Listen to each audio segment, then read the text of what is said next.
Online shopping.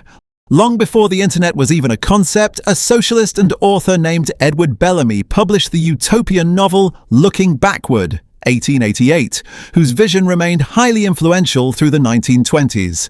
Bellamy imagined a society where physical cash was no longer used. Instead, citizens possessed a credit card, a term he coined himself, to procure goods from giant distribution warehouses connected to stores via pneumatic pipes. Bellamy's vision of the ease of shopping without touching physical money is the blueprint for modern e-commerce and fintech. Today, Amazon and local marketplaces are the giant warehouses he envisioned, where algorithms have replaced pneumatic pipes to deliver goods directly to our doorsteps. Video calls.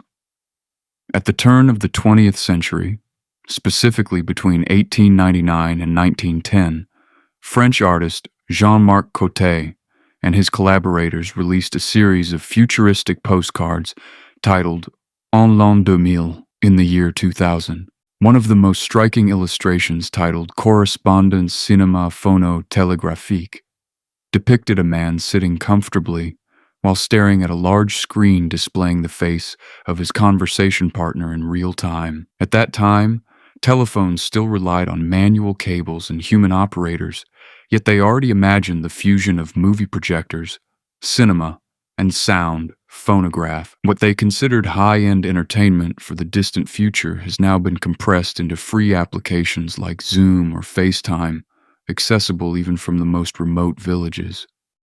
E-learning. In the same series of illustrations by Jean-Marc Cote, there is an image of a classroom where a teacher feeds stacks of books into an electric grinding machine. The knowledge from these books is then transmitted via wires connected to headphones on the students' ears.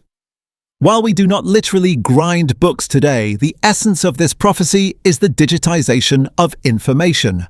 The rise of educational podcasts, audiobooks, and platforms like Khan Academy or YouTube proves that learning methods have shifted from reading static text to consuming instant audio-visual content, exactly like the vision of delivering information directly to the brain imagined a century ago. The smartphone. In a legendary interview with Collier's Weekly on January 30th, 1926, Nikola Tesla provided a description that is haunting in its accuracy. He stated that when wireless technology is perfectly applied, the entire Earth will be converted into a huge brain. He predicted that humans would be able to communicate with one another instantly, seeing and hearing each other as if face-to-face, despite being separated by thousands of miles. Most iconically, he mentioned that the tool used to achieve this would be so small that it could be kept in a vest pocket. Tesla did not just predict the telephone, he predicted cloud computing and the smartphone as extensions of human intelligence. Synthetic food. In 1894, the renowned French chemist Marcellin Berthelot gave a visionary speech about the world in the year 2000. He believed that chemical progress would allow humans to create synthetic food in laboratories, leading to the abandonment of inefficient traditional agriculture and livestock farming. He imagined tablets containing all the nutritional elements of meat and fruit. Today, companies like Impossible Foods or Eat Just have successfully created meat from plant proteins and grown real meat from animal cells in labs, lab-grown meat. Berthelot's prediction is no longer science fiction. It is a tangible solution for food crises and environmental ethics in the 21st century. Drones. At an electrical exhibition at Madison Square Garden in 1898, Nikola Tesla demonstrated a small boat that could move through water without a crew, controlled solely by radio waves.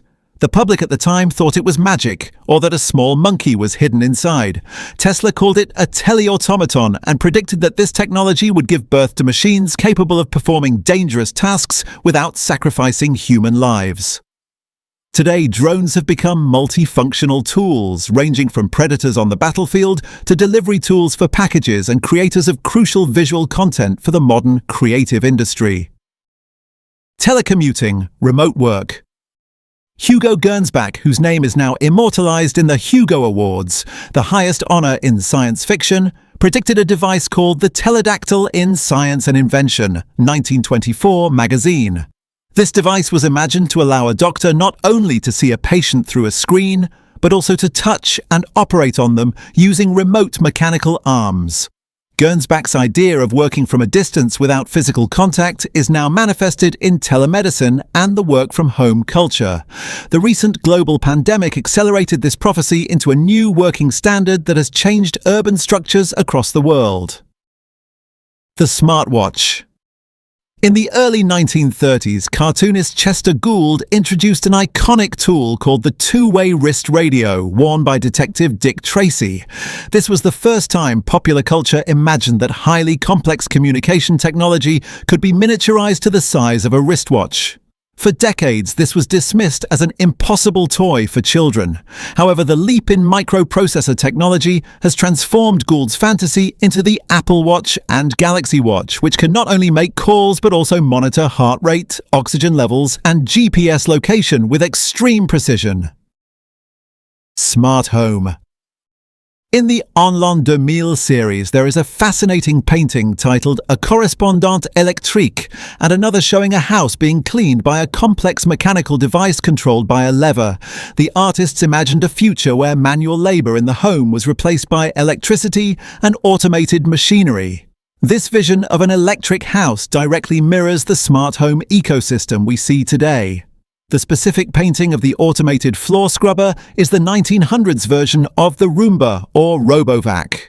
Today, through IoT protocols, we have moved beyond simple levers to AI-driven sensors that allow our homes to think and maintain themselves, fulfilling the dream of a frictionless domestic life depicted in those century-old brushstrokes.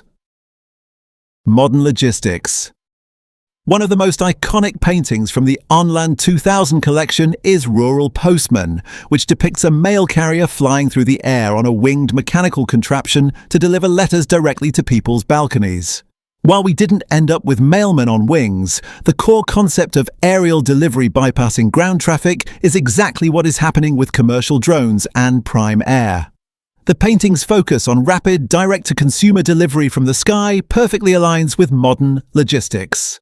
Furthermore, as a content creator, the way those artists visualized capturing the world from above is reflected in how we use camera drones today to get perspectives that were once only possible in the wildest imaginations of a 19th century illustrator.